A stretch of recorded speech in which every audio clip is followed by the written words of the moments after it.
Welcome to 10 for 10, the podcast that delves into modern Israel concepts, each for about 10 minutes. We are Dr. Tal Grinfus David and Dr. Jonathan Golden, and today's episode will ask whether Mamlachtiyut is a pie-in-the-sky dream or a reality we can shape.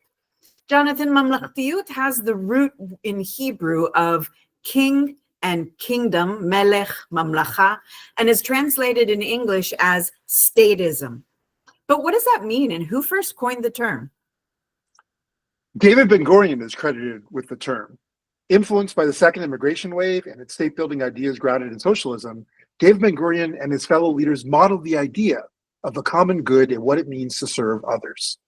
As he is quoted to have said, quote, "There is no single person who determines the fate of a country, and there is no person you cannot do without," end quote. It was his practical Zionism of Mamlachtiyut that made the state of Israel a reality. So Mamlachtiyut is about acting in the best interest of the state and the common good, where the individual, whether a common citizen or a leader, should agree on what that course of action should be. But history shows us that this can be murky, such as in the case of the Altalena in 1949. Ben-Gurion thought that the common good for the new state would be to preserve a truce with neighboring enemies and to build institutions like the IDF, bringing all pre-state militias under one state umbrella. Menachem Begin thought that smuggling desperately needed weapons and preserving his freedom to operate the Irgun would strengthen the country. And this clash came head-to-head on the beach of Tel Aviv as the Altalena ship was given an ultimatum to hand over their weapons and report to the IDF command. More than a dozen Irgun and IDF forces were killed and wounded in the clash that ensued, and Begin ordered an end to fighting, ultimately disbanding and merging into the IDF. Later, Begin stated, "My greatest accomplishment was not retaliating and causing a civil war." Begin's actions teach us that statism can and should include abandoning a vision of the common good that you have for a better one, and being flexible enough to do so in times of duress. Begin's later career as prime minister shows us that he could abandon his previously held beliefs for unpopular policies when he accepts Sadat's invitation to address the Knesset and when he exchanges land for peace in the Camp David Accords with Egypt. Just as Menachem Begin recognized the value of the collective over his personal interest, Yitzhak Rabin had a shift in career from general to statesman. It was his willingness to put swords into plowshares and communicate that with gravitas, which is what made him someone who thought about Mamlachtiyut in terms of the good of the state. As he said in his Nobel Prize speech, quote, "There is only one radical means of sanctifying human lives, not armored plating or tanks or planes or concrete fortifications. The one radical solution is peace," end quote. Rabin recognized that the state needed to play a political role to pursue peace and build on its dream as a startup nation. In this pursuit of peace, Rabin paid the ultimate price for what he thought was for the good of the state. Begin and Rabin are two examples of individuals who abandoned one view of the common good for another that was in the best interests of securing the future of the state. So statism requires certain character traits, as we say, selflessness, flexibility, leadership qualities that are essential. I think Golda Meir demonstrates two other traits of statism: humility and responsibility.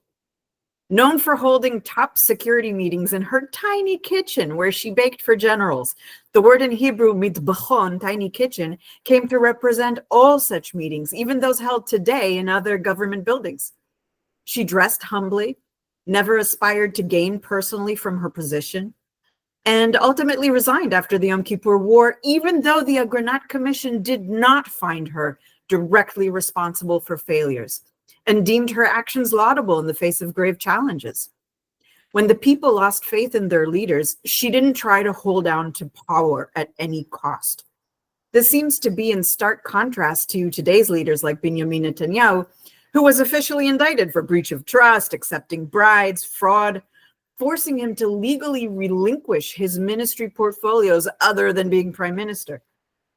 He has managed to hold on to power despite public distrust, by creating a coalition with extreme right parties who do not seem to operate with the same values and priorities as past leaders.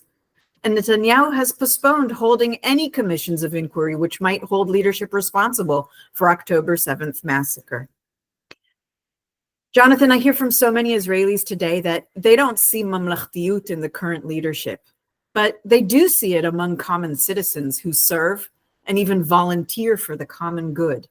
A recent IDI poll showed widespread disappointment, anger, frustration of citizens, Arabs and Jews alike, toward the government. Where do you see examples of this? Tal, what's amazing about the current moment post-October 7th is how it is everyday citizens who are holding up the torch of Mamlachtiyut and collective responsibility. For Jews in Israel and the diaspora, John and Rachel Goldberg-Poland have spoken so poignantly to where the state let them down and what could be done moving forward. As Rachel noted, real repentance is when you find yourself in the exact same situation where you did the thing that you know was wrong and you choose differently. As she said, quote, "What I would challenge those people who wanted to come to us after they chose not to save the 6 hostages," she said, "you have 101 chances now. Do it." And that's the repentance. You don't have to come to me and ask for forgiveness, she said, referring to the number of hostages still held in Gaza. A vast majority of Israeli citizens support the families of hostages in wanting to see a deal for their release. Yet it does not seem like that desire is fully shared by all of today's coalition government. Yes, there is a perception of partisanship and self-gain, especially when it comes to Israel's law of conscription, for example, that demands every citizen serve in the IDF, yet segments of society do not serve and continue to receive government funding, while those who do serve are not adequately supported. Speaking of the IDF, in 2019, a proposed addition to the spirit of the IDF included the word Mamlachtiyut, stating, quote, "The IDF is the people of the realm's army. Its soldiers and commanders are subject to the state of Israel, its laws, and its appointed governing bodies. They will act with integrity and representativeness to fulfill its missions according to the IDF directives and values." And in parentheses, it clearly states, not by promoting personal stances, political or social, with constant responsibility for the common service of its diverse serving members. So, Tal, is Mamlachtiyut and integrity as embodied in past leadership and the spirit of the IDF some pie in the sky idea? Or is Mamlachtiyut a reality we can get back to? Are we just being naive and nostalgic here? Or do we need to have Mamlachtiyut for the future of the Jewish state?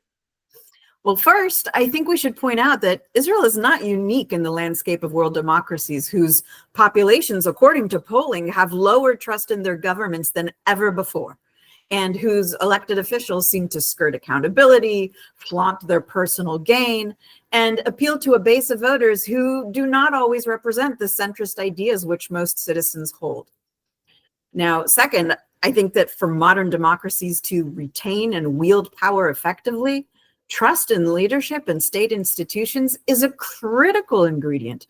So I would argue that Mamlachtiyut, statism, is not just nostalgic, but really necessary for our common future, so long as we continue to see one another as members of the same nation.